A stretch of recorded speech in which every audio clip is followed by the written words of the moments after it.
What up, everybody? It's Double G and John LaRocca here on Fight Game Moss, and Jeremy Finestone is hanging out with us.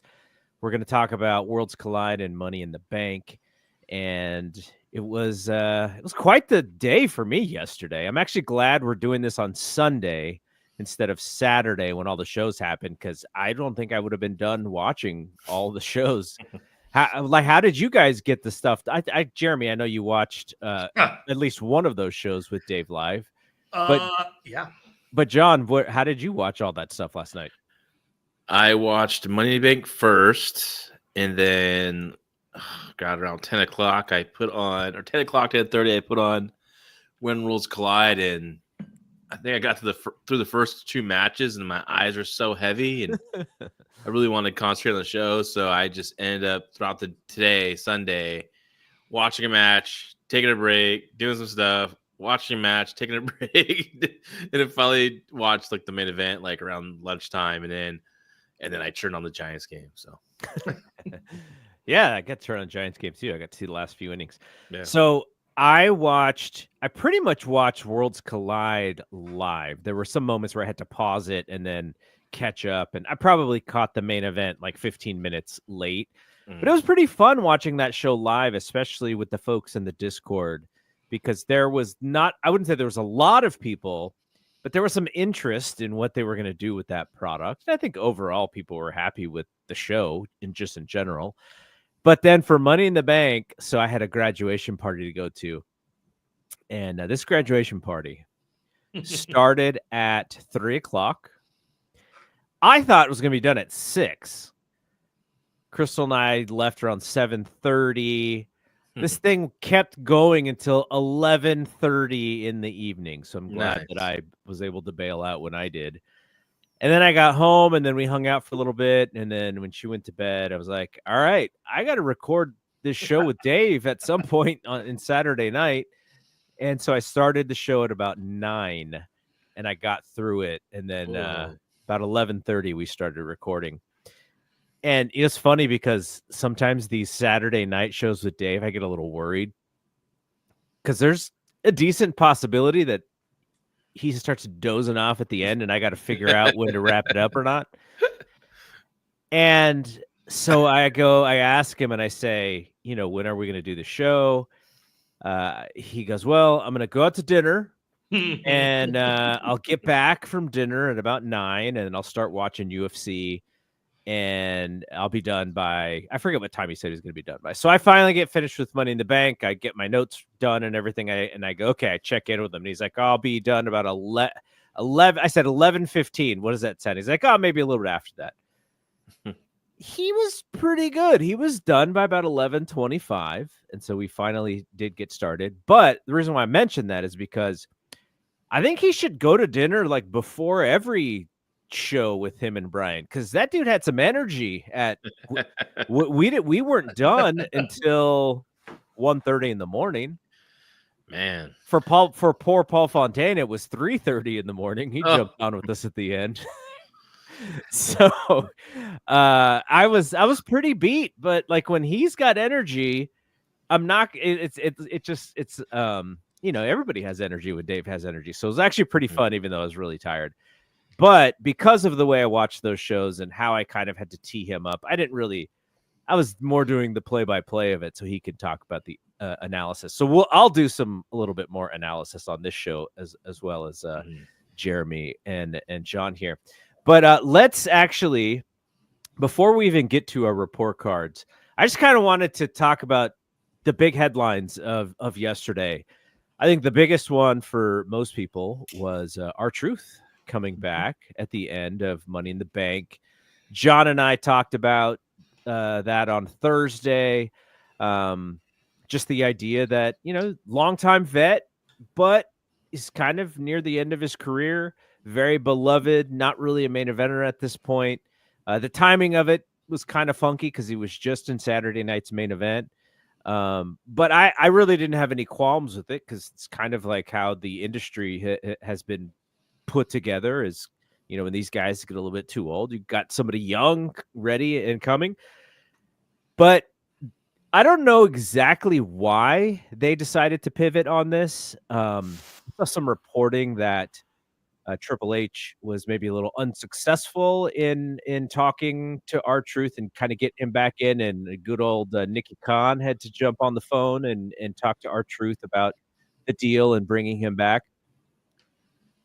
I haven't felt like Triple H, from a booking perspective, has done something that felt very reactive and defensive, because I think he's been really good for like these last 3 years of just setting this big picture, being really patient, not really caring what the fan base thinks, especially when Cody Rhodes loses to Roman Reigns at WrestleMania 40, and then they got to come back and do it again, I'm sorry, 39, and they got to come back at 40. Like there was a large segment of that audience going like, "Oh, he's taking too long. He screwed it up. They missed the peak." And Triple H was like, "Nope, I have everything right where I need it." And he was absolutely proven right. John Cena turning heel, the whole thing, you kind of give it a chance. I still don't like it very much at all. But this one, I was like, huh, this one really surprised me, because this one felt like it was reactive and hot shoddy and not part of this big picture where they have everything laid out. And so I was really surprised. John, what did you think when you heard that he was coming back? Well, I didn't know he was coming back until I saw the pay-per-view and he came back at the end. So that was really cool. It's funny. I was looking at a lot of stuff online, and I'd never seen people a few days ago be so mad about R-Truth being let go to being still mad that he's back. It's Triple H's comment. I know, but Triple H has no right. Doesn't have he doesn't have to say If he's going to be the public face of the company and he has people asking him questions, he should answer them honestly. He doesn't honestly, have to. I wish they would just cut this stupid. I'm completely with you. Both it hurts them. To stop this. It hurts them more than it helps them. Yeah. I just don't. I mean, I just don't see the point of it other than extend for Peacock. They could extend more time for people to stream the show. But I mean, there was I don't think it's a work. I don't think it was a work. I really think he was let go. There was this big push from their fan base to for him to be back, and they brought him back. So I think I wouldn't doubt it that I know what Saudi Arabia is coming up. It's John Cena is probably going to be on that show. Night of Champions. Yeah, Night of Champions. I think this might be the July Saturday's main event match, maybe, possibly, unless they're going to try to do something on. He's on Raw. He's going to be on Raw. John Cena's going to be on Raw tomorrow, so we'll see what they're going to do there. But John Cena kind of teased R-Truth coming back on Friday because he kept yelling at the fans, "You can't handle the truth." Yeah. I thought Cena was fantastic. I thought he was his best heel John Cena on Friday SmackDown. I thought he didn't ham it up as much as he did previously, but I think it's cool. It's cool to what they're going to do leading up to whatever they're going to do at SummerSlam. It seems like to me with Cody Rhodes. So okay, so I'm fine with it. I'm fine with him being back. You know what I think Triple H thought?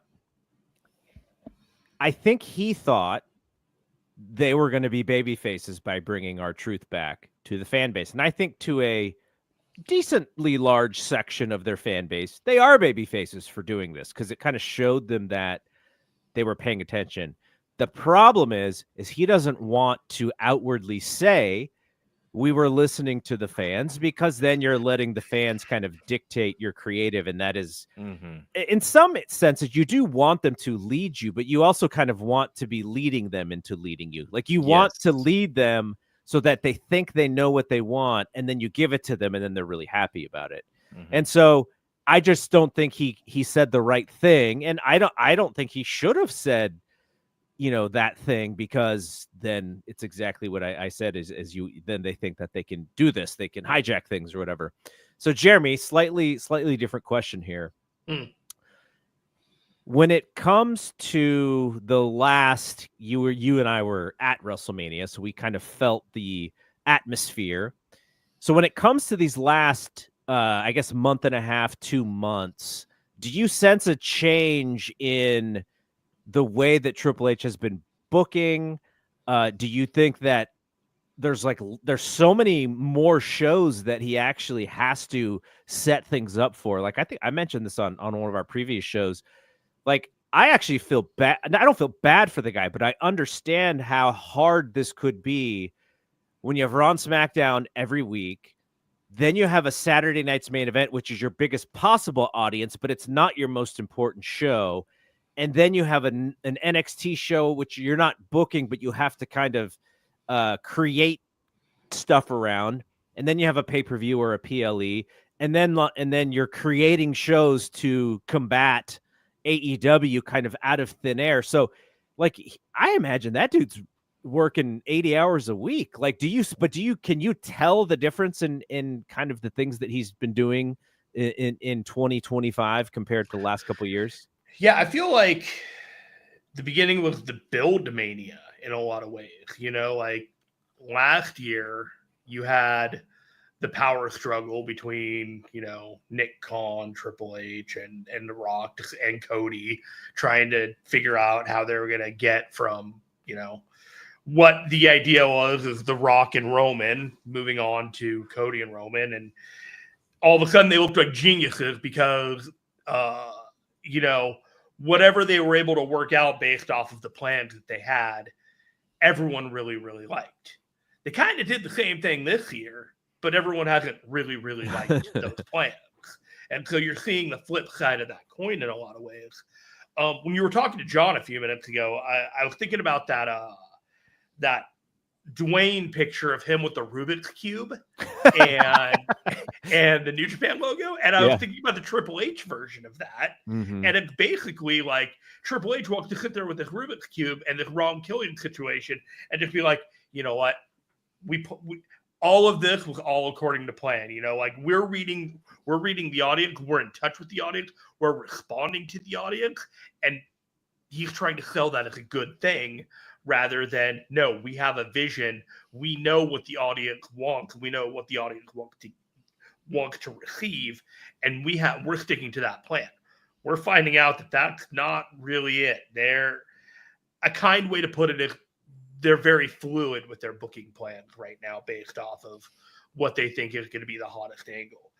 John Cena, I was sitting there with Dave last night and he was like, we had 27 matches, he announced, 27 appearances, maybe like right before Mania, right? And now, if you think about it, we're down to like 20.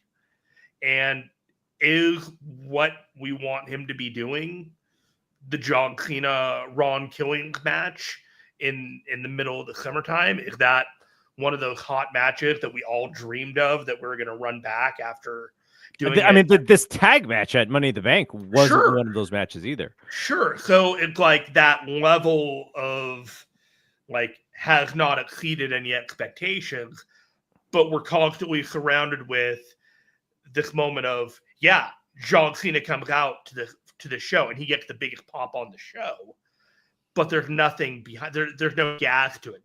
LaRocca, he was talking about this is the best John Cena we saw at SmackDown. I don't disagree.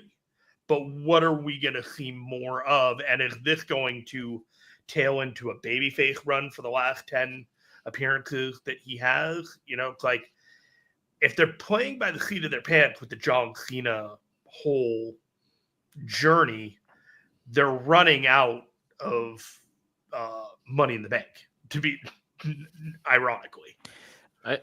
I think they have with John Cena, there's a plan for where they want to end it. Mm-hmm. I think they're open to the middle of it.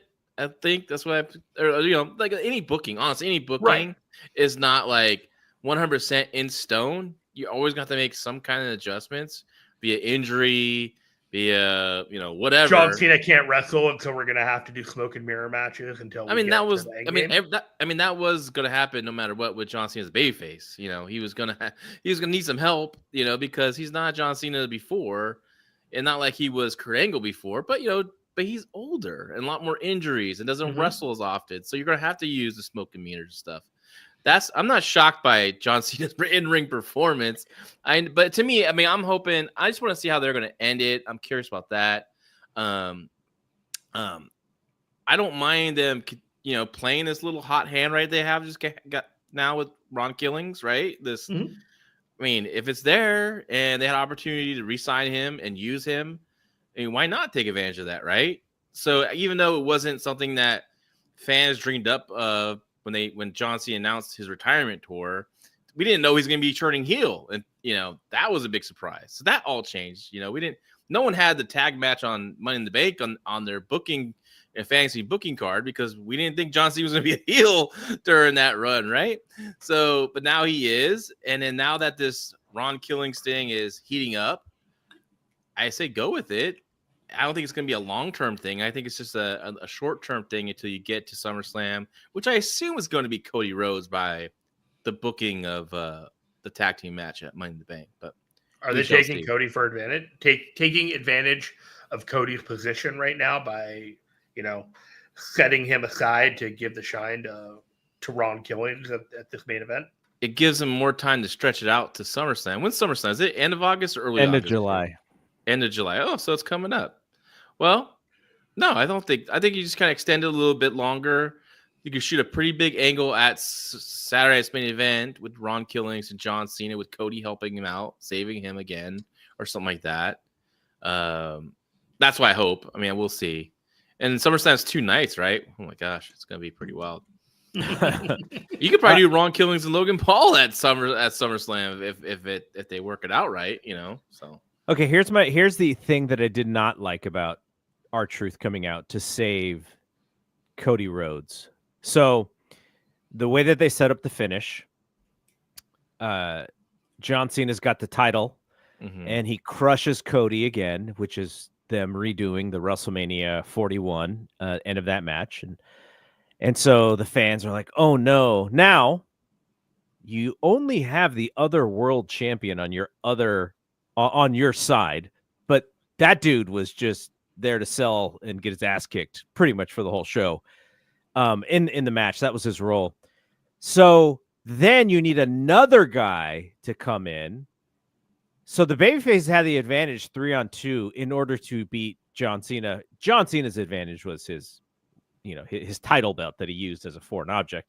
So maybe that evens it out. But the idea that Cody Rhodes wins this match is actually overshadowed by how he wins this match. And at the end of the day, I still think like Cody should be the ace at the end of these shows, not the idea that he needed help to beat this guy in a tag team match, which was the reason why we had the tag team match, by the way, anyways, is because he could pin John Cena no matter what way they wanted him to do it without John Cena losing the title. Like, you're setting up the title run, but to have but that's what happened, right? Yeah, but you needed R-Truth to help him win. What is everybody talking about now? Ron Killings returning, not that Cody pinned John. And by the way, that part I think is fine because you're just kind of doing what John said, which is you're taking advantage of the moment. That is okay by me. It's just the way that it happened. Had R-Truth somehow been involved in the finish and Cody still wins without R-Truth's help, I think it's a much better message to the idea of Cody getting back to that ace babyface role who's going to be the champion again. Needing R-Truth's help to win a tag team match that really didn't have any stakes whatsoever in there, I thought was the weak part of the match to me. If Ron Killings interferes anyway, you still get the same result. No, right? he could just show up. But then that's lame. He just showed up on the apron and Cena got distracted. And what if he pulled the belt from Cena before he hit the belt shot? I mean, I think what was fun, I think John Cena now has his own gripe, right? Cody didn't beat me. I got beat by Killings, blah, blah, blah. He could use all that kind of stuff. A heel has something that he can bitch about, as well. So I think the result was fine. I thought the tag match was a good match. It wasn't a great match. I thought the finish was pretty. The finishing sequences I thought was pretty good. But yeah, I'm okay with the finish. I think it's fine booking wise. And it's in Cody. We'll find out if he'll be hot. But I was kind of worried about when he was returning, but I thought they did a good job keeping him off TV for a very long time. And brought him back to help out Jey Uso, who's, as we know, is super popular as well. Now you have Ron Killings involved, so that would help out Cody a lot too. So I hope by SummerSlam, and that's what it's going to be. I hope Cody's back to feeling that way. I mean, he still feels like the guy though. He feels like he is the top babyface in the company. I just thought it was so carefully done when Cody won the title from Roman Reigns. The people who helped him win evened the odds so that he could actually win the match. In this scenario, he could not win the match without R-Truth's help, which is not an evened odds thing. They've been so careful with him as a babyface so that he stays hot. I haven't seen as much care in these last couple months, which is surprising to me because I think the worry is that someone like Cody, a babyface like Cody, the fans may get burnt out on him, which is why I think, Triple H's booking and Cody's work for the last 2 years has literally been some of the best booker wrestler relationship work maybe done in the history of WWE. But there hasn't been as much care in that in the last few months. I think from a fan's perspective, I don't think there's any heat when the babyface gets hit with a foreign object and another babyface comes out that helps him and the babyface pulls out the win. I don't think that hurts Cody at all. I mean, it's just because the heel was doing something bad and he got his comeuppance. To me, the mere fact that Cody keeps getting hit with this belt shot and is about to lose, which is going to probably play into the. It'll play into the finish of how he finish gets of their one-on-one match. Stop being a stupid idiot. Yeah, they're definitely focusing on this because it's such a big deal at WrestleMania. He's used it before on Randy Orton. John Cena used it on Randy Orton. Don't forget. And did he do that with Ron Killing or R-Truth at the Saturday? No, he gave the belt to the referee and kicked R-Truth in the balls. That's what happened with that, right? Mm-hmm. No, he did I think he did that. Yeah, I might have kicked him actually. Yeah. And then and then here we had the belt shot again on this show. But this time it kind of flipped around because R-Truth came out and saved him. So very interesting stuff. I want to get past these couple shows. I want to see what the SummerSlam card is going to look like.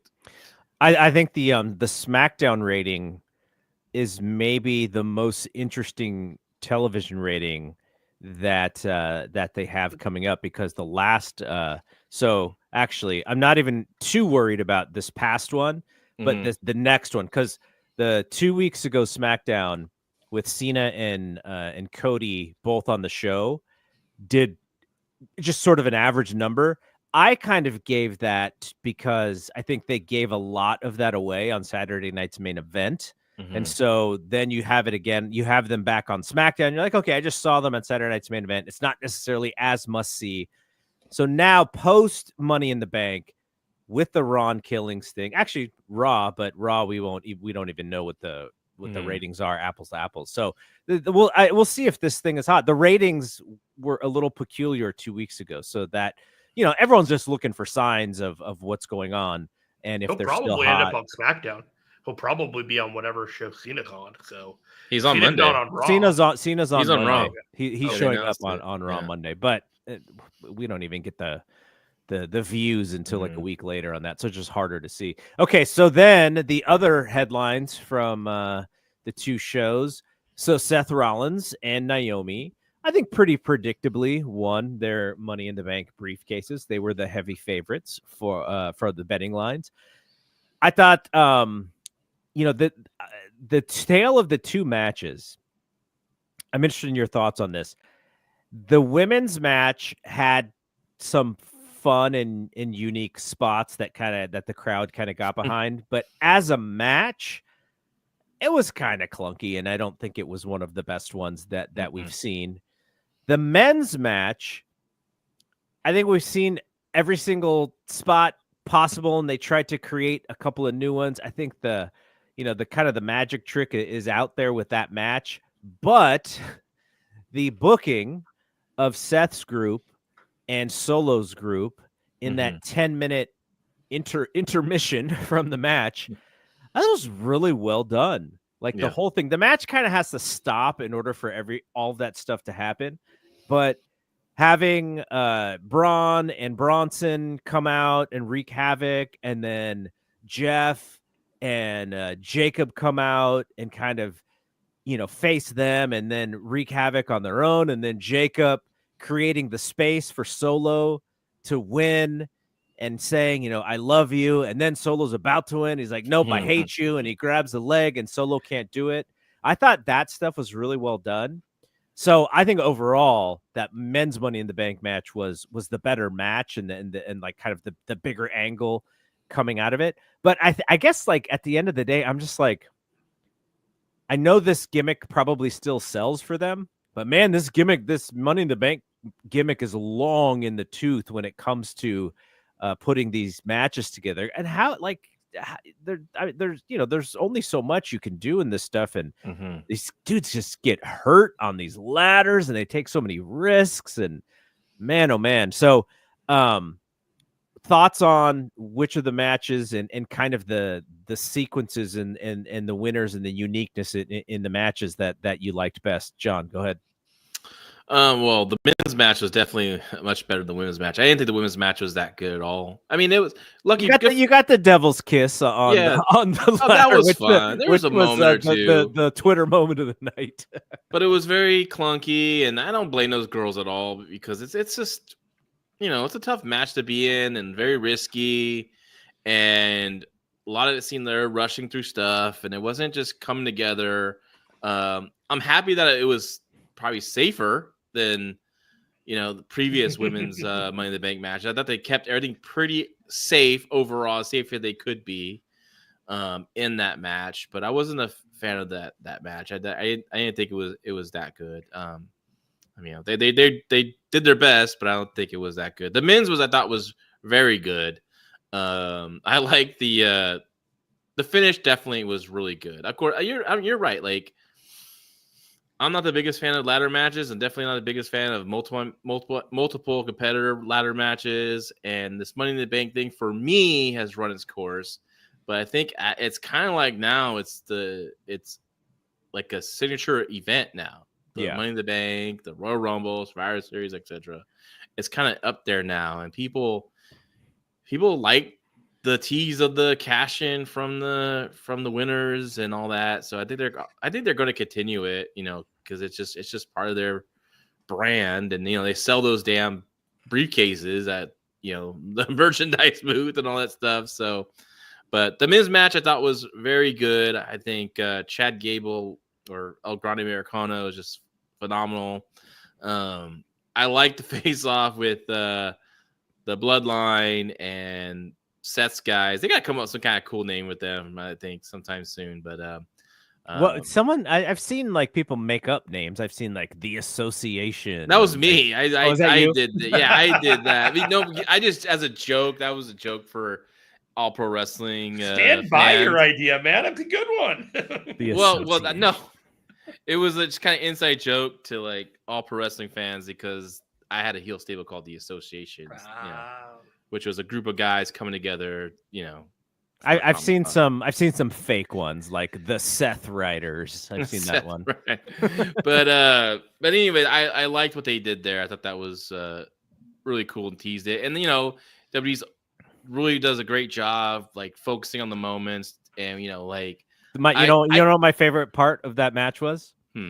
So that's my favorite spot, kind of like, when you're looking for stuff in matches like this. So They do the thing where I forget. I think it's Penta. Penta may be going for the belt, and Chad Gable. There's a ladder that's kind of leaning towards the corner, and he gets up to the turnbuckle, pushes the ladder, and kind of jumps on it so that it kind of leans over and connects to the ladder, and he can get up and stop Penta. Poor Penta. He was waiting. Yeah, and he put his hand up on the briefcase, like got his hand up there. And then someone said, I think someone tagged him in a game of freeze tag because he just stopped for like 10 seconds like this. It's just hands up in the air, holding the thing, waiting for Chad Gable to get to him. I thought that was funny. But when Chad Gable, he's got to like use the ladder's momentum to teeter over. If you look closely, Seth Rollins is kind of on the ground. He's not like holding it like, you would hold it down. He's just kind of like got his arm hooked and he's like kind of holding it down to make sure it goes in the right direction. To make sure that, Chad doesn't go flying somewhere. But I like stuff like that because it was a subtle thing. If you're looking for it, you could see it. But I thought it was really smart. A smart way for Seth to kind of, hold the ladder for him so that he didn't get hurt. Wasn't obvious. But so that spot you're talking about, I wonder if Penta came up there, went up too soon. There was timing in both. Because LA Knight was going to do that slingshot and Americano, and he was supposed to, slingshot onto that corner ladder, go up that, jump to another ladder, go up that. But I think it might have been rushed because I thought I heard someone say you got to go. Oh, I think Penta was up there. Luchadors. They're not known for their timing of some stuff like this. But so I think they rushed it. That's why LA Knight didn't even get the proper positioning of the how to do the slingshot. Didn't get his knees under the small of the back to really shoot the guy up.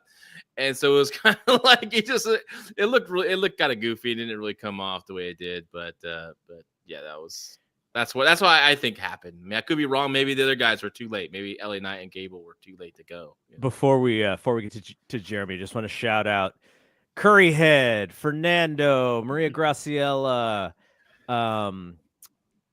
Transferring Heat, who Transferring Heat owes the Dynamite show a match because they have to do a bonus Dynamite. I think they're waiting for Transferring Heat to send them the Dynamite to review, as well as Captain Commenter. Thanks for hanging out in Infinite Studio as well. And if you have a name for this Seth Rollins led group, shoot it over. I've seen the Heyman Collective. Fernando had the Heyman Collective. So Jeremy, you're hanging out with Dave. You guys are watching. I know that Dave liked the men's match better. I think he thought the women's match was a little bit clunky as well. But was there any standout things that you guys saw that was good or bad in those matches? Yeah, I asked him, am I crazy for liking the women's match more than the men's match? And he was like, why? And I was like, the men's match was kind of a cheat code. They were given everything that they needed to make this, a 10 pounds worth of, value in a 5-pound bag. It was just bursting at the seams, having both the factions come out and just trying to get all of these stories all intersecting, having the solo Sikoa thing. It was an important night to move a lot of stuff forward in the men's division. You've got Seth finally positioned for the world title run that we all presumed. But for the women's match, I was looking at it, and it's like you've got 3 potential future world champions in there doing one of their first matches. It's not a bad match. The timing is just as off with some of the talent as it was in the men's match. But I'm just looking at it, and it's like, man, the talent and the future and everything, along with having Rhea Ripley and Naomi and Alexa Bliss in there, it's like, I really just liked the match. I just thought it was simpler, and we all kind of knew Naomi was winning, but we also kind of knew that Seth Rollins was winning, so you can't really use the whole, there wasn't any surprise to who was winning or anything like that. I just liked it better. I think if you laid out that match a little differently and you took out the spots where the women had to carry these heavy ladders over their head, and look, all 3 of us would struggle trying to pick these ladders up and move them easily. They're not, they're not easy to do. Not everyone's Drew McIntyre and can spin these things on his finger like a basketball. Right. But take those moments out, because that's where you're watching it, and it's very clear that there are struggles in the stunt part. The other thing, there's the spot with, I think was it Giulia and Roxanne, where they were trying to sandwich Rhea in the ladder, and they couldn't pull the hinges down. They were just stuck. And so time stood still for 5 seconds while Rhea had to sit in there like a dummy and wait for them to be able to slam the ladder. on her. It's stuff like that where I think, of course, the women want to do a match that is the same or equal to the guys. The athleticism is there. The actual wrestling skill is there. Sometimes the strength is what is not there. So take out some of the things where, these women have to herc things open and pull them over their head, and take that stuff out and make some of that stuff a lot less see-through. And I think you have a better layout and you have a better overall match. I would go ahead. The thing that I was thinking was really interesting. For as long as a career Giulia has had, I don't think she's ever been in a ladder match before. I mean, it's really an American wrestling trope. Yeah. So for her to kind of acclimate to it, I thought she did better than I would have expected for her first time out in a match like this. Okay, so let's get to the one kind of newsy thing. We'll talk more about Worlds Collide as far as newsiness, but Vikingo is the champion. He beats Chad Gable in a good main event to end that show. And I guess the interesting part about the presentation of what they're trying to do, I guess the thing that I was looking for is, okay, where are we going next? We don't know, because there was no suggestion about, when we're going to see this again. They still have matches. They still have cards in Mexico. We know that they're building towards Triple Mania. So I guess my big question is, Vikingo beats Chad Gable, good match. I was wondering if he got hurt or if he was selling. And if he was selling, fantastic job. But then my big question coming out of that is, now what? Did you guys get any feeling as far as when we're going to see something else? I had exactly that feeling. I was like, what's next? These shows in Mexico City, is that basically what we're now looking forward to, is Triple Mania and the shows that we're doing live from there, and then that's that. I mean, I guess if that's it, that's cool, but it was such a big production out the gate. It's we got to have these shows for whatever reason, that they had to have the shows right here, right now. But there wasn't that sense of we're hitting the ground running. We have a clear vision. I don't know, John, what do you think? I thought they were going to announce something. Especially, I thought maybe they might do something for Triple Mania. I thought they might announce they'll be broadcasting that show on YouTube, but they didn't. They promoted it. They talked about the history of it. A really cool video, but yeah, I was kind of surprised. I don't know where they're going. I'm curious as well. I'm curious to see what the business model is going to be with this, AAA and WWE partnership. So, or is it a partnership, or they just own them now, right? So they acquired them, so they own them. Yeah, they are owners of the company. I think they are partnered with the company that invested or maybe bought AAA. There's some, there's some relation, but essentially they're owning it, and they're going to be in charge of all the creative. And the idea is going to be to sell another show to the U.S. market. I don't know how you guys felt about the YouTube presentation, but I thought it was fine for me. Then I get the commercials, so it kind of a little annoyance that they would pop up here and there. But you kind of skip through them pretty fast. Live, I didn't see any commercials. Did you see any commercials live, Jeremy? I just saw video packages. I have a YouTube where I don't get ads in any way. Okay. Yeah, I got the ads when I clicked on the stream. So you got the 2 ads in the beginning, and then the rest of the show was just clean with all the historic video packages, and I didn't have any actual commercials live. So I had commercials between, but there was always at moments where there was a break in the action or a break in the between matches. So it wasn't that bad for me. But if I fast forward to sucker for something, it would get to a commercial. But I don't know. Maybe they'll announce something in August. Maybe when it comes to Triple Mania, maybe they're just trying to figure out the details about that. The broadcasting. I don't know if there's a certain broadcasting rights that AAA had previously with anyone else for Triple Mania, because didn't they used to be on Triller and all that stuff. So I don't know if those contracts are that's very possible still in play. So maybe they need to wait that out. But I think WWE could have just paid some money to.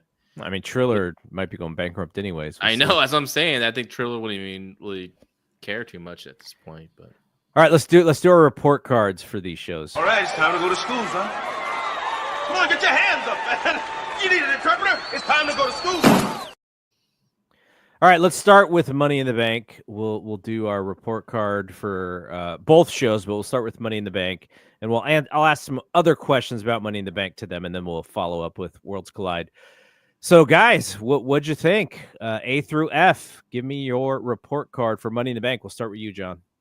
I had a B plus B, kind of where I was sitting at. There was it's pretty newsworthy with Truth coming back. Also, Jacob turning on Solo.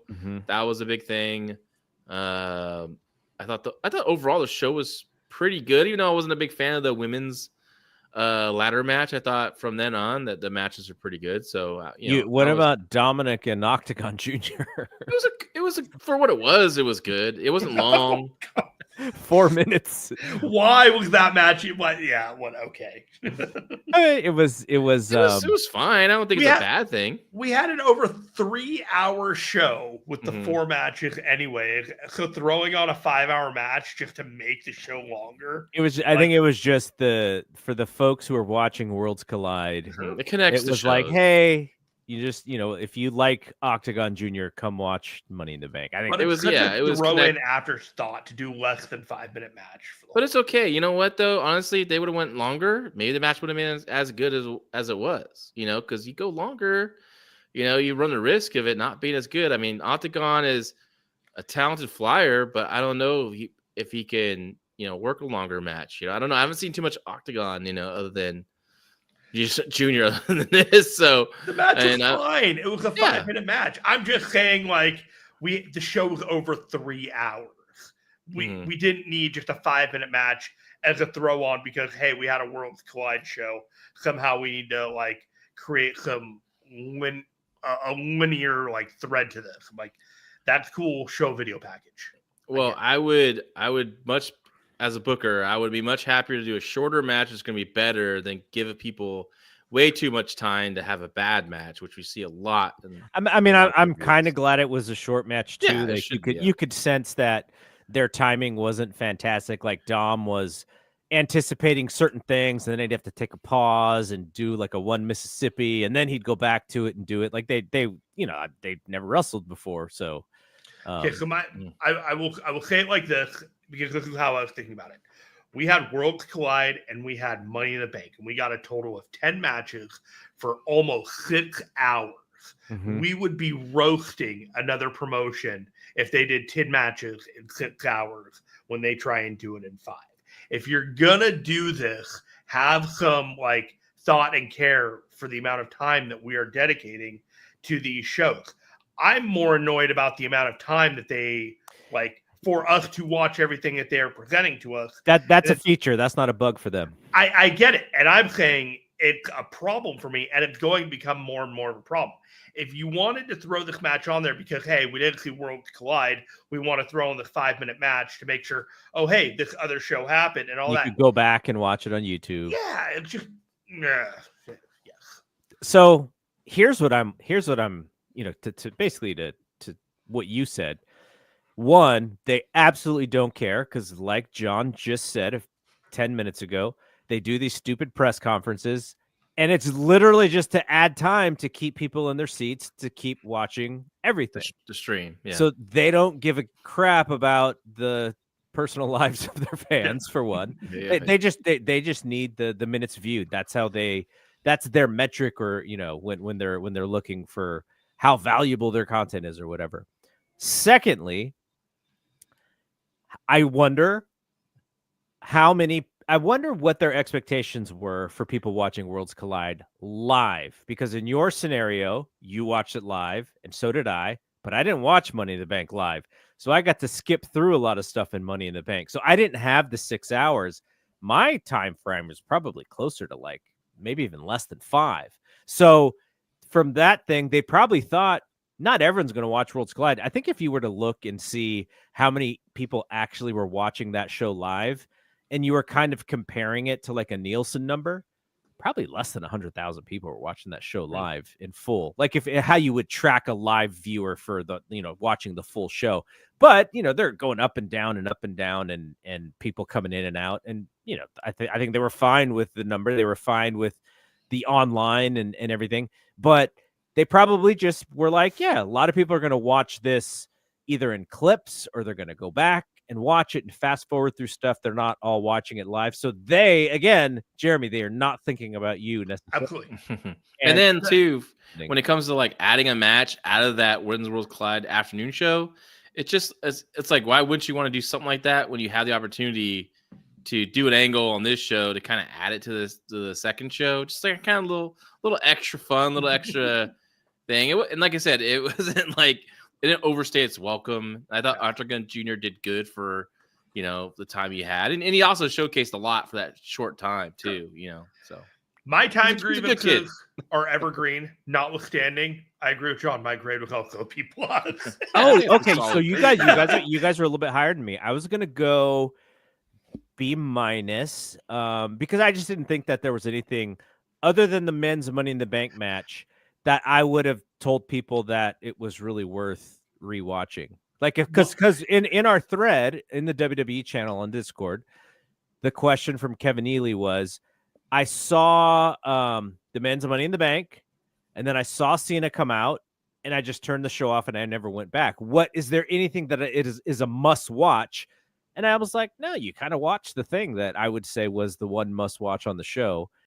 And I wouldn't even told them to go back to watch Becky and Lyra. That was a hell of a match. It was a good match, but I don't think it was better than last month's match. It wasn't better than their previous matches. I look at it like this. Everything that they set out to do on that show last night was competent and done fine. It wasn't outstanding. It's not getting an A, but they had an objective for these shows and these matches. And by the time the show was over and the audience reaction, everything was accomplished. It wasn't amazing. B+. So we have Fernando at a B, Maria Graciela C+, transferring heat B-. Okay, so let's stay on Money in the Bank here. I think we kind of agree that what the best and the worst match were, because I thought the Dom and Octagon Jr. match was clearly the worst match. But maybe you guys didn't. I would go men's Money in the Bank best match, Dom Octagon Jr. worst match.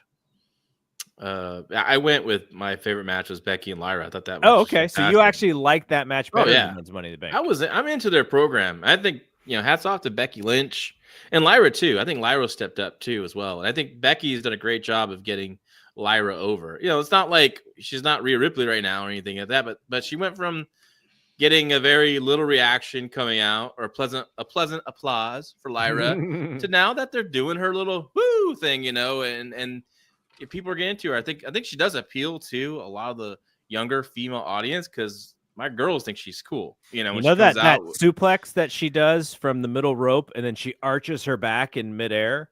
Mm-hmm. That is impressive. Yeah, it's like from the middle rope. I don't think it's not technically from the top, but but she holds, like she does it and then she holds in midair and then she does like a bridge in midair. She's very athletic.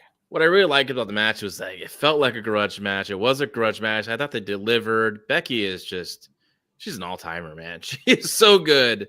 She puts 100% to everything she does. And I thought Lyra did a fantastic job. So, and I like the angle. I wish they would have had the right camera on the finish. Yeah, you had to really be looking for the tights pull to see it on the they had the tights pull. But I like the post match. I love the old angle where the babyface gets screwed and they have to hold the belt, hold the hand up, and Becky was being such a great bitch in this segment. I mean, that's what made it work. Was really Becky was awesome. Just what a total bitch. And then freaking Lyra puts the belt on her and gives her a German suplex, and that was great. So I thought, Becky wins, gets the title. Lyra won a lot more respect and got like people's cheer at the end with. It's a really good program. Yeah, really good. So that was my favorite match. The worst match I thought was the women's Money Bank. What about you, Jeremy? While I liked the women's Money in the Bank the most, I will be honest with myself and say that the men's Money in the Bank match was probably the best match on the show. And yeah, the Dominic Mysterio and Octagon Jr. to me was the least accomplished match on the show. Is there any finishes that you guys disagreed with that you would have maybe changed? I have one definitely in the Worlds Collide show, but I don't think I have one on this Money in the Bank. Because like I said, the results were fairly predictable. I mean, I know who I wanted to see get the briefcase. Naomi getting the briefcase is fine. They're telling a long story, and she's getting some kudos for some really good heel work. I wanted to see Roxanne get it just because I wanted it to sit in the Judgment Day. Yes, I just love that angle. But I don't know that I would necessarily change long-term plans for that. They have an idea with the Naomi thing, and they're putting some juice behind it. And for the men's, I think, Seth was an easy winner. I liked John's suggestion that Solo could get it, but we also didn't know that they were going to do this heel turn or babyface turn with Jacob in this at this moment. But were there anything that you guys would have changed as far as like winners and losers? Me personally, I would have done Roxanne as the Money in the Bank winner. I think Naomi's doing great character work right now. But when that bell fucking rings, dude, she is not good, and her stuff looks bad. And I don't know. I just don't get the Naomi. I mean, I like character work. I like her heel thing, but I just don't like when the bell rings. And I like the idea of Roxanne winning that thing, causing more jealousy within the Judgment Day, especially with Liv Morgan, of course, and all that. But they have some kind of plan. I could imagine maybe she's going to cash in on Tiffany. Bianca beats Naomi down the line. And then maybe we'll get Rhea winning the Rumble. And then Rhea and Bianca at WrestleMania. So maybe that'd be great. That'd be great. That's what I've been waiting for. Your match that you want. But Triple H says, "Give it to me." I got the word from the office. They don't like you, Garrett. So they I'm sure they're not. They don't like my analysis. They love you, man. Trust me, they love you. They love you.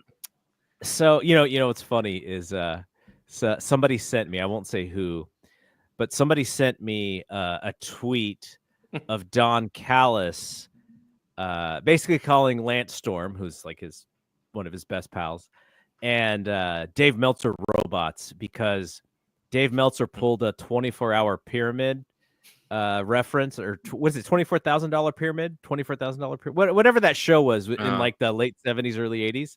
So Dave was actually trying to say Who Wants to Be a Millionaire, but he did the pyramid, and I corrected him because I knew exactly where he was going. And so Don Callis said, "Oh, Dave must be a robot." He pulled out a reference from 50 years ago or whatever.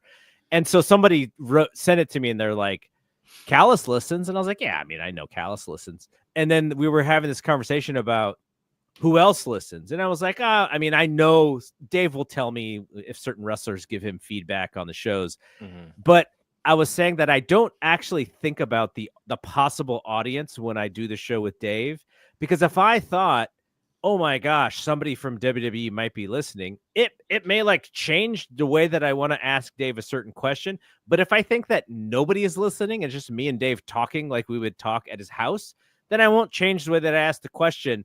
And I think it's like a more natural and less, less, I don't even know what the right word is, but it's a more raw question. It's a more real question when organic. I don't think about who could, like, Cody wrote, back in the day, maybe he said Cody Rhodes said something, and I was like, wow, Cody Rhodes listens to this show, but I didn't want to freak myself out about who the audience may be. So I just said, you know what? I'm not even going to think about the audience. I'm just going to do the show and just pretend that it's just me and Dave hanging out.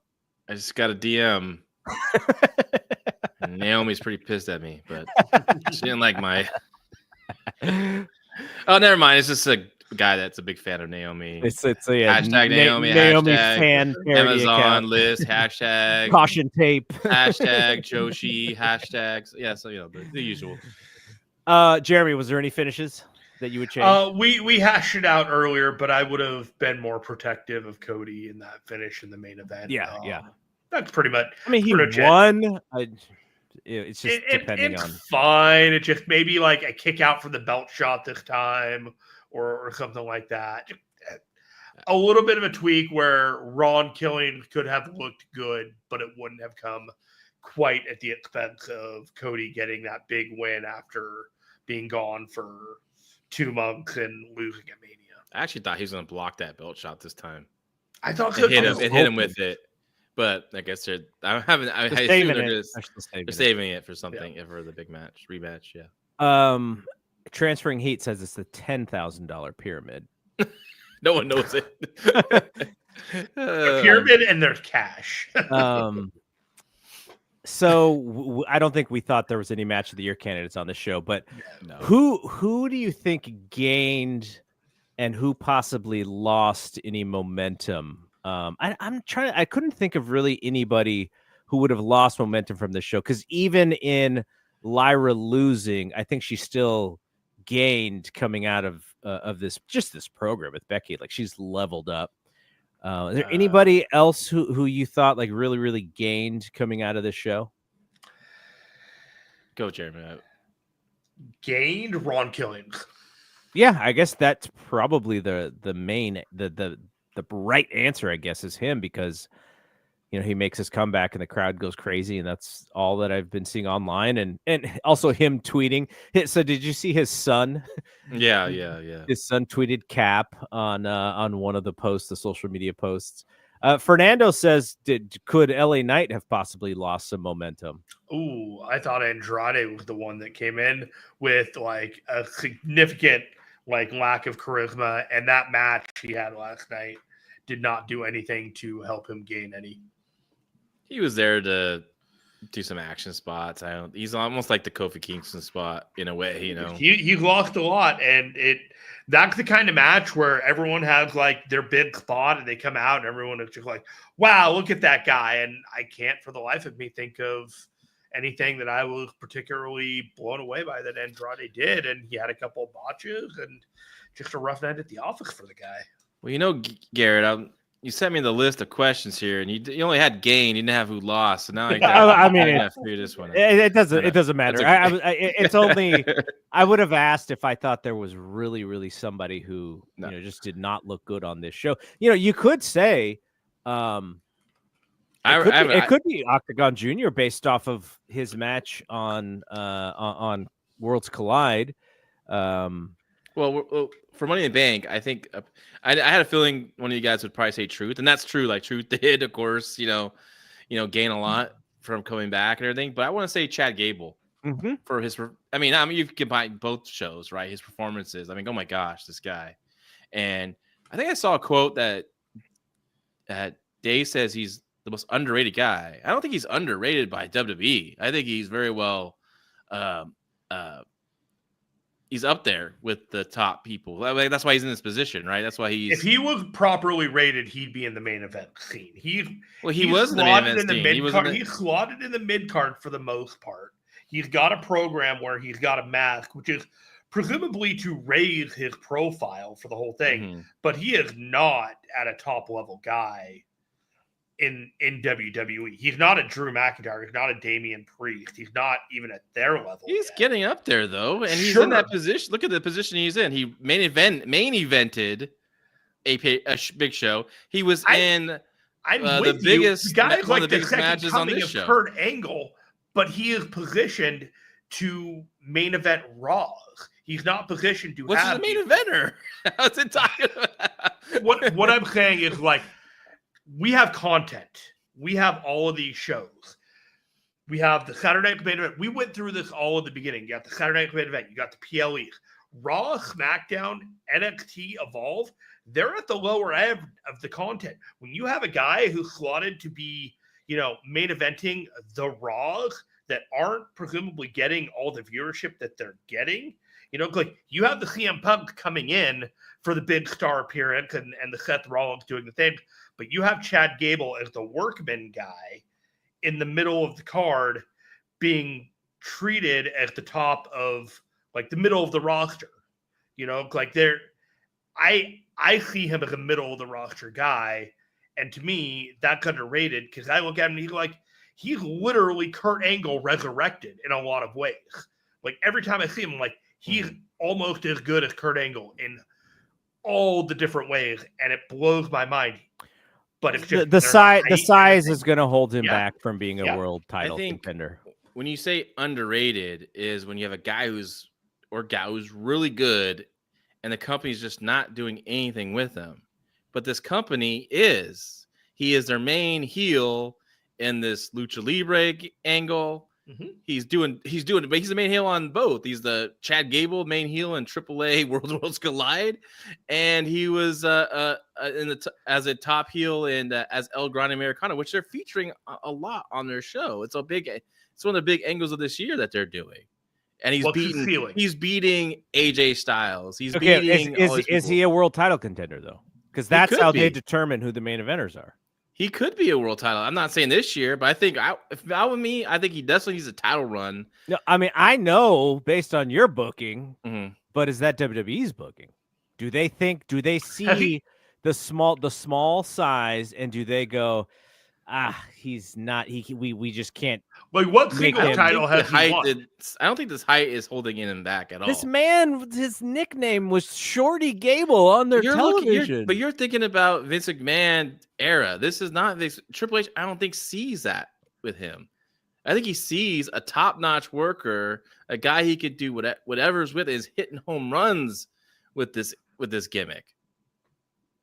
You can't say he's been bombing because you do not have to praise him to me, because I think I've always thought he was. I believe he's amazing, but I think there's a ceiling to him, and if he were rated higher by the company and not underrated, there wouldn't be that ceiling.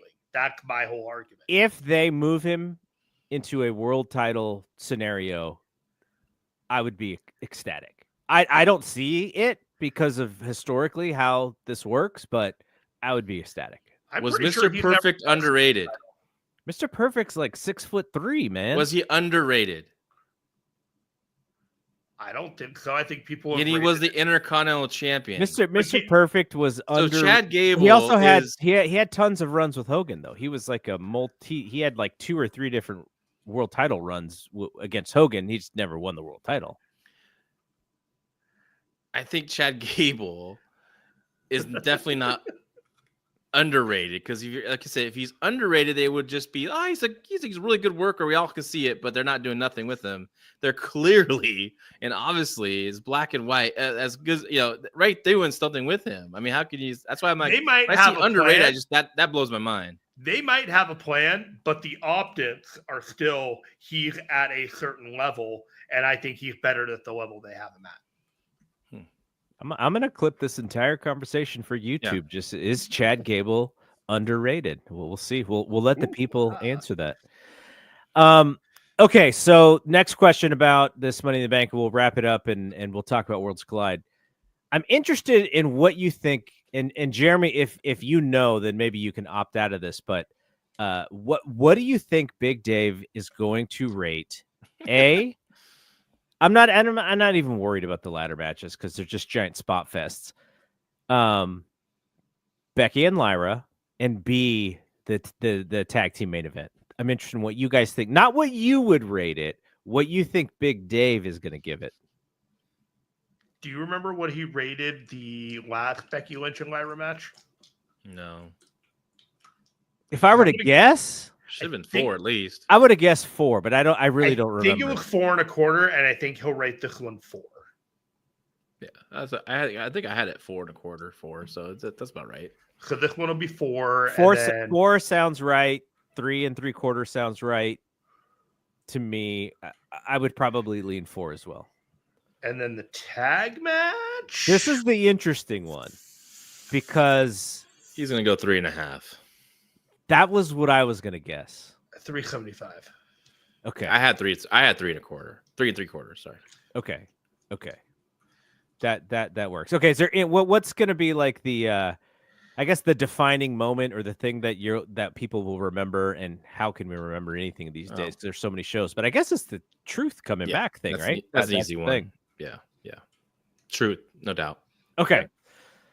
So we gave our report cards for Money in the Bank. now let's give your report cards for Worlds Collide. I will say the hard thing about kind of comparing these two shows is obviously you have much higher expectations for Money in the Bank, the show that's the PLE, the show that's not on in the middle of the day, the show that has all the main eventers that you see on their TV.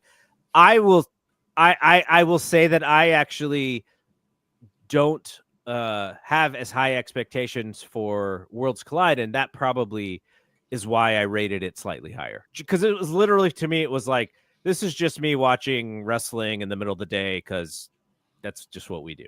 I would give it a B. I give it an A. You give it an A? Yes. Wow. I thought they did a great job of capturing. I think their goal was to capture the feel of the first one from 1994.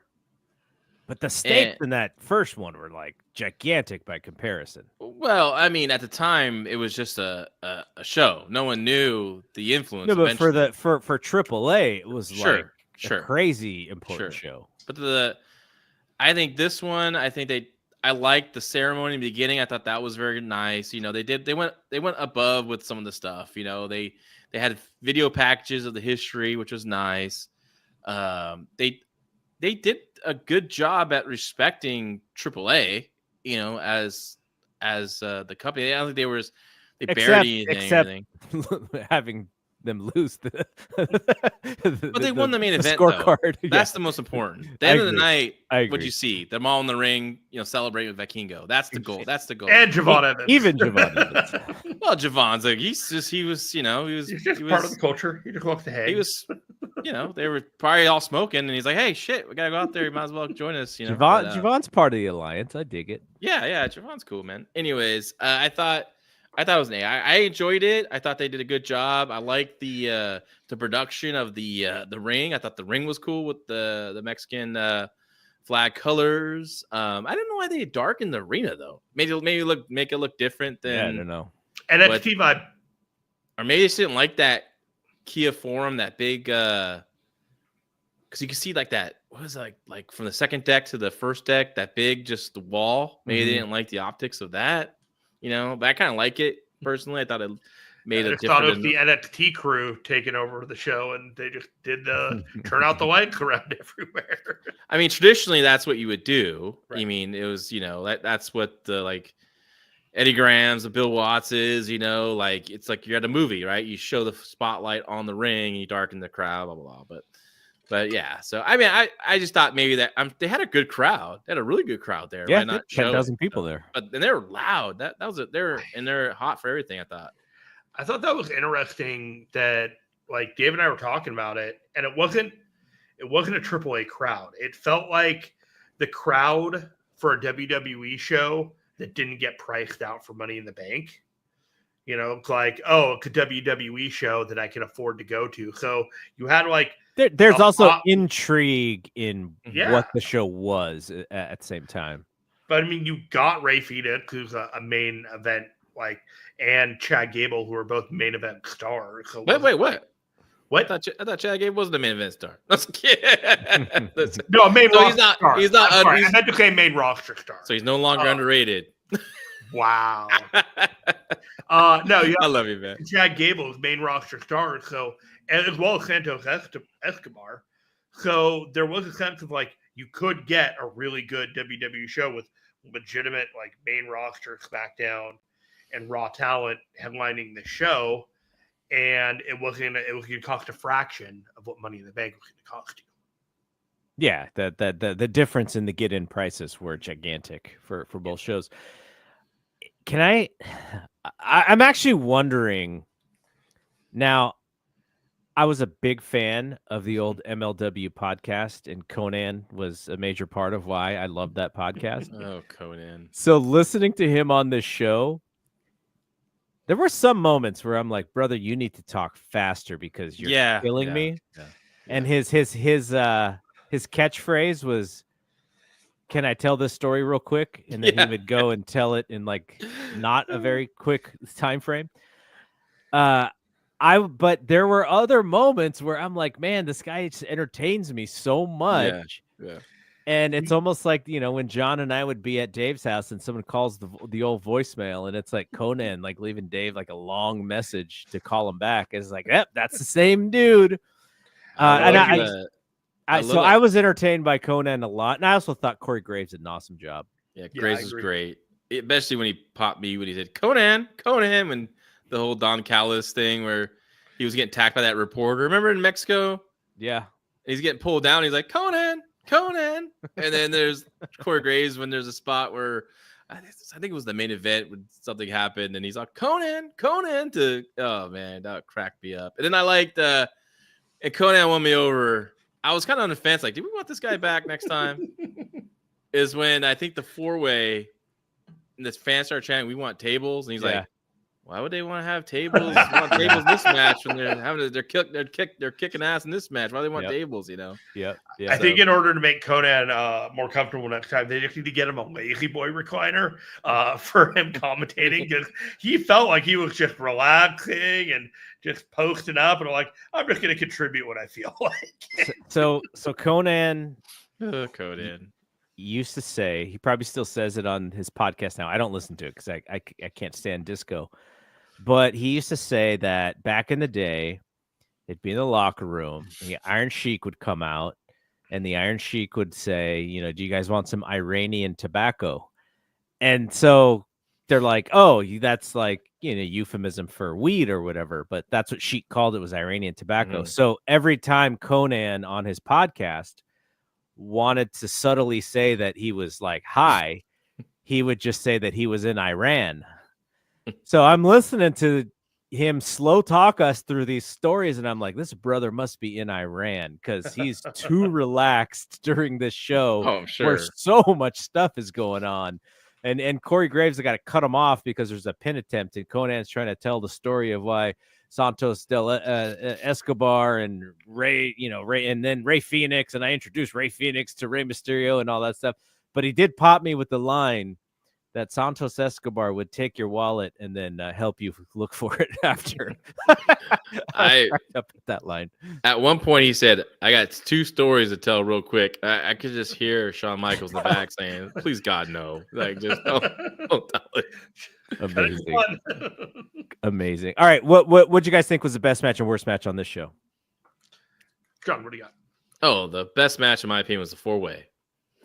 That match was phenomenal. The Ethan Page match. Ethan Page, Laredo Kid, Javon Evans, and Ray Phoenix. I'm not a big fan of these multi competitor matches, but that match delivered way above what I was expecting. I thought that was awesome. Not only did they have unbelievable moves and spots, but they told a really good story with it. And Ethan Page is so good. All those guys did a great job. I really like the story, because the story is like, all right, Javon and Ray Phoenix, they're about to cook. Mm-hmm. They're not going to cook too much, because Ethan's going to come in and break it up and then interfere in that spot and then take over the match. He also pulled out some high flying stuff during this match, which I thought was really cool. I would probably agree with you if I really thought hard about it, as far as the match that I enjoyed most. Though the main event did have some stuff that I thought was really compelling too. The main event was really good too. Yeah. But I just think that 4-way is just a little bit better. What do you think, Jeremy? I like me some good old fashioned lucha libre. So the match I liked the most was the opener with Aero. The opener would be up there as well. I thought it was a fun opener. Yeah. In the sense of, this match is important to get the crowd going. I wouldn't say it was the best match, but it was really a lot of fun. It was the quintessential match that you need to introduce people hey, this is lucha libre. This is what this style of wrestling is. If you don't know what this is, you're going to be shown in this match what it was. And I watch a lot of CMLL. A lot of. Do you really watch that stuff? Sometimes, yeah. I started picking up on it through the Fantastica Mania. Oh, stuff. That's right. Through the New Japan, I've gotten my fill of Templario and that's awesome. Some of these other guys. So it's this is a completely different promotion. The rival promotion, AAA and CMLL. But there is overlap. There is intersection. It's like the things that they do in one of these promotions, there is like parallels in the other. So it's easy to pick up. And from this point, I'm like, yeah, this is my jam. I enjoy it. I would say, I guess we have to talk about him, Mr. Iguana. Hey, dude, that's my favorite wrestler now. I liked when he did the flip of the Iguana and just dropped it, and then he just had to like pick it up. No, the coolest that's part of my. He's fine with it. Though he missed it the second time, but the first time he did it, he did not miss. He flipped his foot and landed on his shoulder. Dude, when he missed it the second time, he was like, whatever, and he was like, it's fine.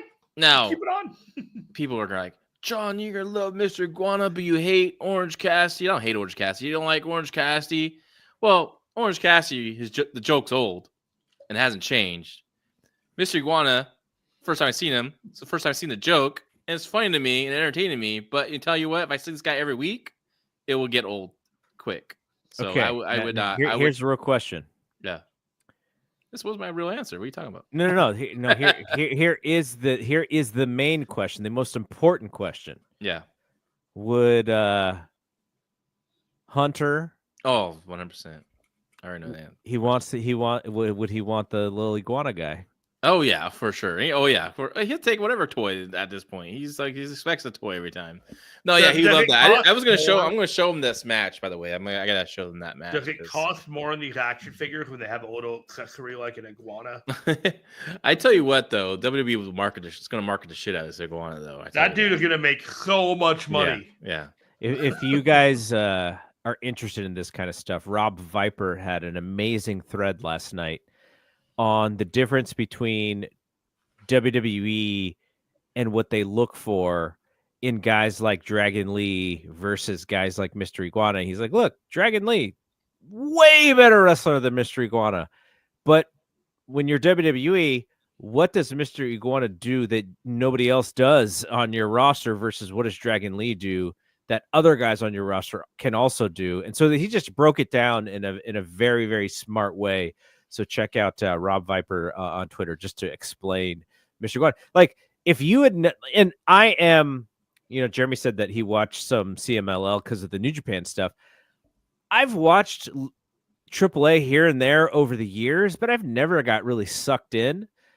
I read about all the historic characters because I'm a Wrestling Observer newsletter reader. I see Mr. Iguana and I go, who the fuck is this guy? Oh yeah. And then I said the same thing when I saw the picture of him at first. I'm like, who's this dude? And then you go, oh, like there's a gimmick here that is actually something that I could see fans eating up, which they did live, and also something that WWE could get behind. Now, would they get behind it in a way, like John said, that it would immediately make you sick of him, and then you're like, okay, the joke is over? Maybe if he was on Raw every week, but because we don't know what the Triple H calendar is going to look like, maybe it'll be fine for a little while, and then they'll have to figure out if they do get like a television deal. But for what it's worth, I thought Mr. Iguana was kind of like a breath of fresh air in a wrestling world where there's so much repetitiveness in the style and in the characters and in the way that they promo. And so it was kind of cool to see something just way, way different.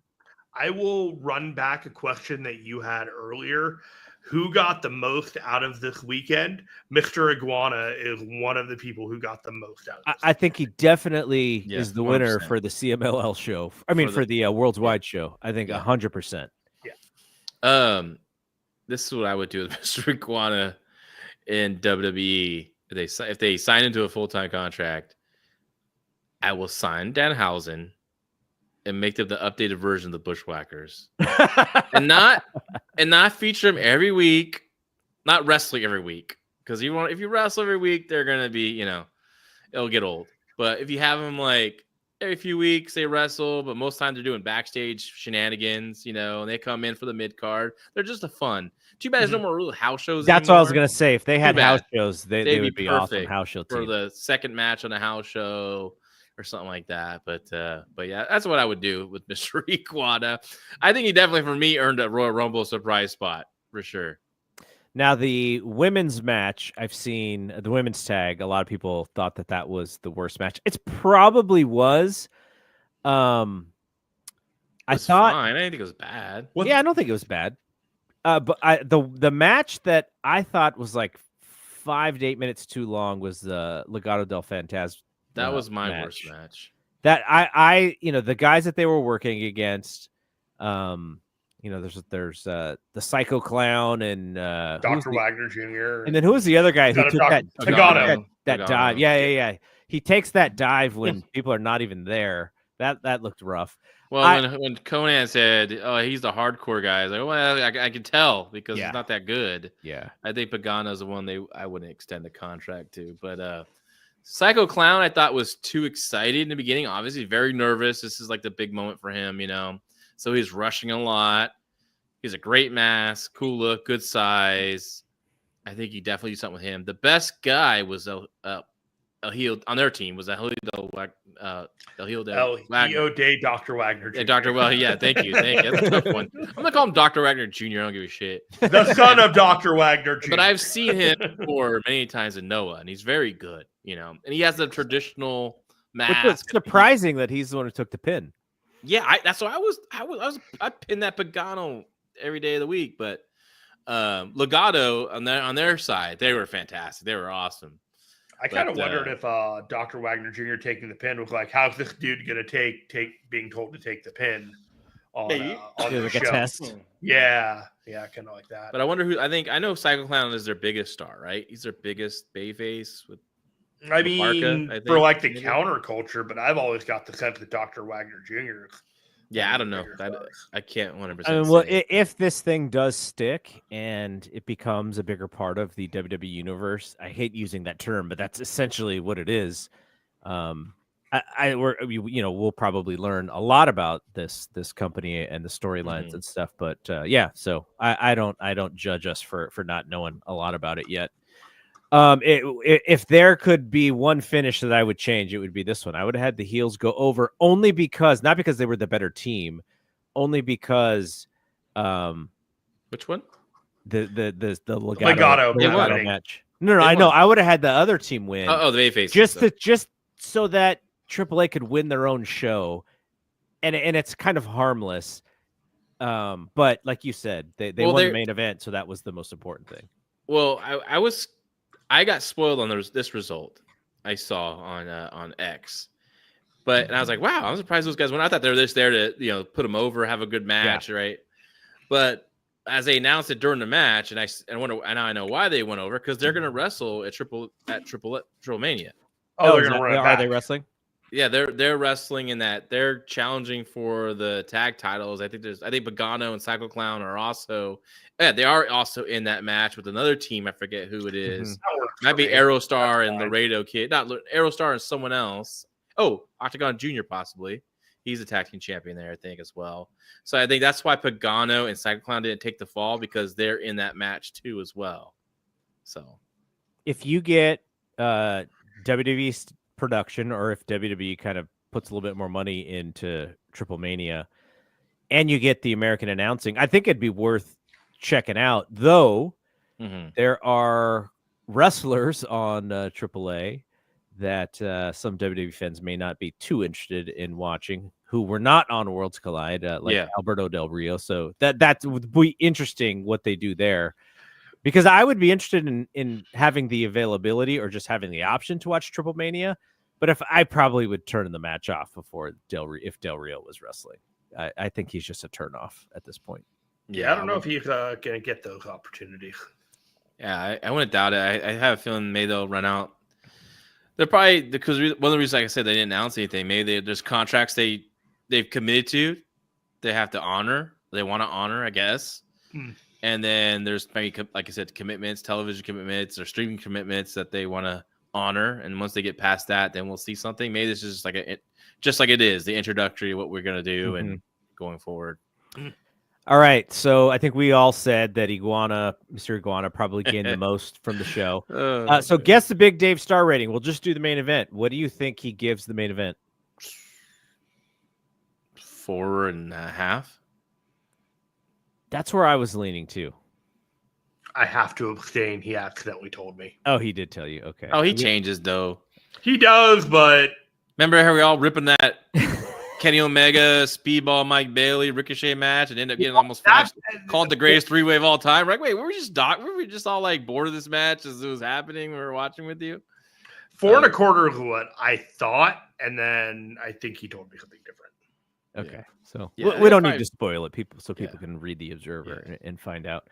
But yeah, I think 4.5 is pretty fair. I didn't think he was going to get to 3/4 and 5 levels on this one though. That because you can kind of sense it, and I don't think it was really. It wasn't really booked to be that anyways. I think anything that deserved to get close to that has to be that 4-way, like 4 3/4. It might get. I can see him being that because he's usually higher than me, but I will say it'll probably at least be equal. Is my guess. Yeah, at least. He really liked that man.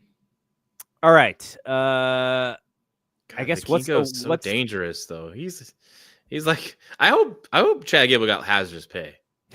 Because he had to sit there. The guy lands in you. He took some apron destroyers. His head might be need a chiropractic appointment. Well, that was a dumb. I don't know why they even did that. But like just like stuff. Vikingo is so like reckless at. And then, like, remember that he did that spot where he's hanging on the ropes? He came off the double stomp. Like, why did you just do the drop kick to the shoulder? Why are you trying to step on the guy's face? And then he landed on his face. I'm like, oh my gosh, this guy. And then Vikingo looked like, I guess he had a knee injury going into the match. And towards the end, looks like he tweaked it again. That's what it looked like to me. Because I was like, okay, this is not normal pro wrestling selling. It wasn't selling. You could tell because Gable was like waiting for him at one point. And I think a lot of fans were like, on that spot where Vikingo got caught up in the rope, remember? And Gable didn't like quickly just tack him. I think Gable, any normal circumstances, this is like a match with someone from the WWE roster. He probably would just went in there and start hammering on the guy.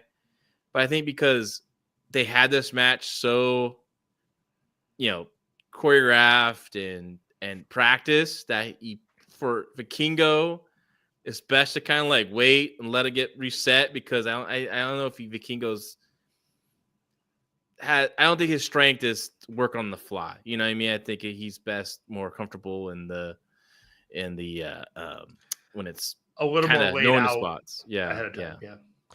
All right, what's the lasting memory that you guys will have from the show? You think? The lasting memory.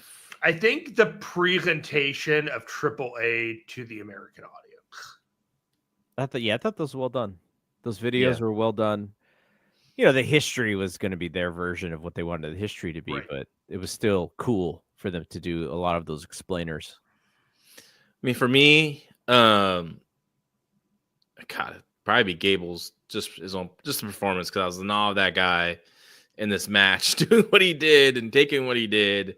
And also that 4-way I thought was phenomenal. I usually don't gloat over just 4-ways or 3-ways, that much. But so it really has to be a special match. We're going to have a conversation about Javon Evans in a few months because this dude is still 21 years old. I like that he's bulking up too. He's adding to that frame. He's getting size.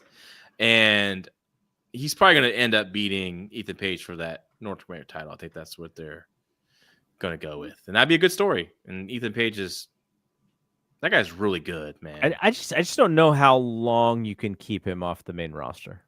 I know. There's no rush for him to go up, but I could see like after he drops his North American title, there's not much he could do after that, right? So he'll be up.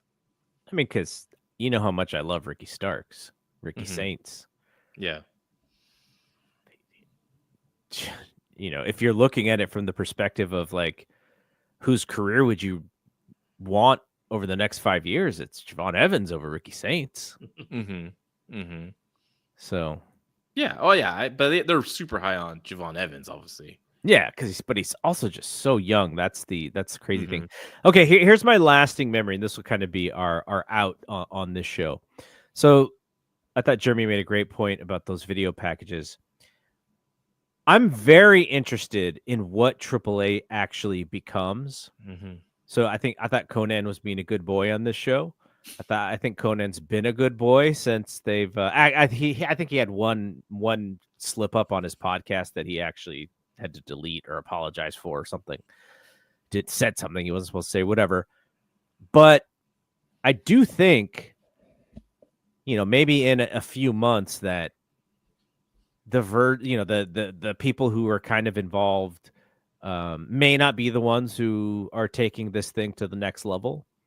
I do think that that's sometimes going to be a mistake, though, because someone had said, I forgot who said it, but it was like, Chavo Guerrero. Oh, Chavo Guerrero's going to be involved in AAA. And like Chavo Guerrero's never really like a lucha guy. Like he was born in the U.S. and did American wrestling. Like that was kind of his. But he was really good at. But he speaks Spanish, sure. 100%. And so he can communicate what Shawn Michaels wants Psycho Clown to do. You know what I mean? But it's not necessarily like that true lucha that they keep saying that they want. And so I'm not saying anything's going to happen. My guess would be that things would change because they always do. And, they always want their guys in. That's how companies work. That, especially when you buy companies, that's what happens. The thing that I was really interested in is so they do this video of the original When Worlds Collide. And so I'm watching the parts of the video that they show. And I keep hearing Chris Cruz's voice. Oh man, yeah. And I'm like, wait, Tenay is on this show. Like I know for a fact he's on this show. Yeah. How come they're not having Tenay's voice on this show? So Dave has this little note in the Observer on Friday, and it says something to the effect of, I don't know this 100% or not, but I think there had been talks with Tenay possibly being involved. And then I was with Dave last night, Wrestling Observer Radio. I forgot the exact words that he used, but it was something to the effect of, yeah, they negotiated, and obviously Mike Tenay wasn't on that show. If they want this show to succeed, they're going to have to I don't think that they can nickel and dime this show necessarily the way that they think that they may be able to. Because what's going to happen is kind of like when they bought WCW and they tried to merge the WCWs together. Like you saw the wrestlers under that WCW umbrella, and you're like, okay, where's Sting? Where's Goldberg? Where's Flair?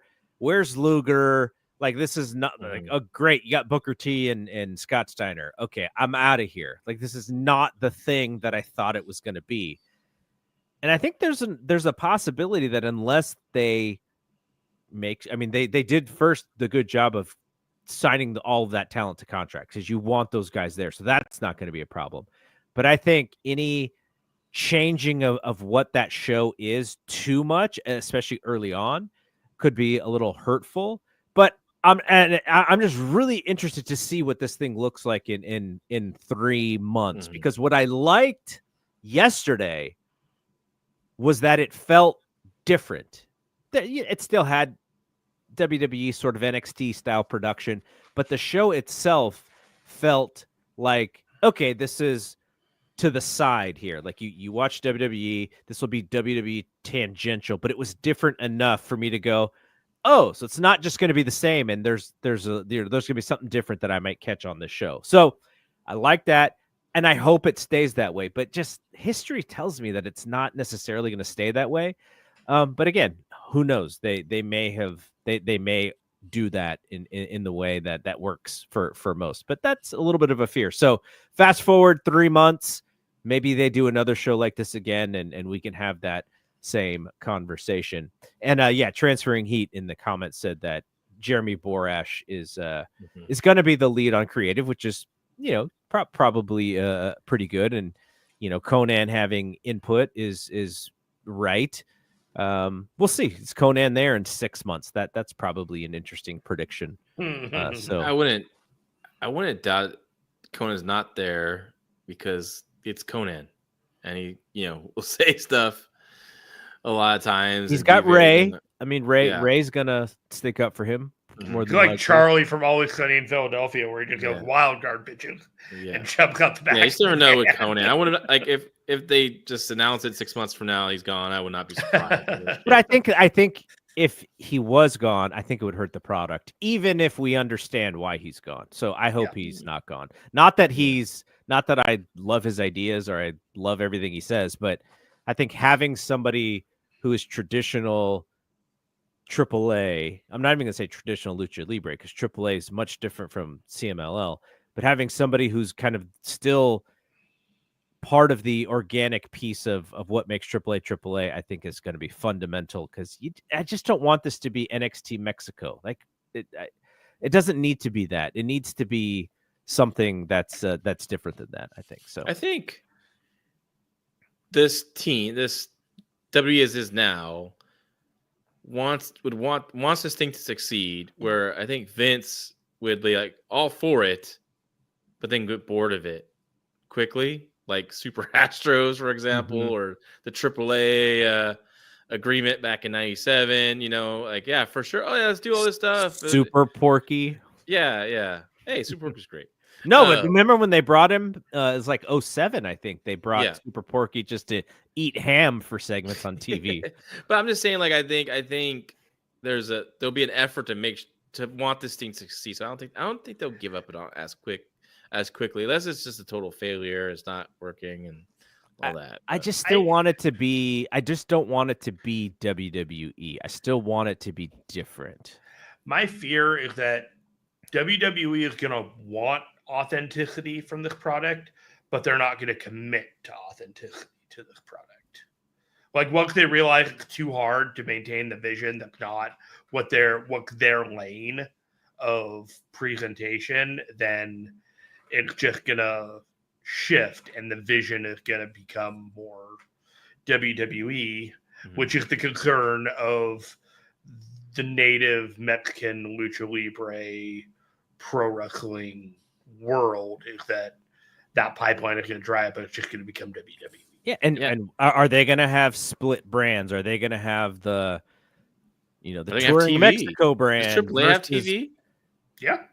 Do they have regular TV on like Telemundo or Galveston or anything like that? I believe so. Like I grew up with AAA on American TV, let alone Mexican TV. But I don't know. I don't know if they're. I mean, they have to be, right? I would hope so, but I also don't. They're filming angles and got their own shows down there, so it's business as usual. So I wonder how that continues. If that does continue, right? But it could be a positive, now that they have that WWE finance behind him, that brand behind him, more appealing to TV stations, right? It's that is the glass half full version of looking at it. Absolutely. Well, and the thing about TKO, and we'll end with this, is they are all about profits. So how long will they stick with this if they cannot figure out the business plan for it to succeed? That is the other question.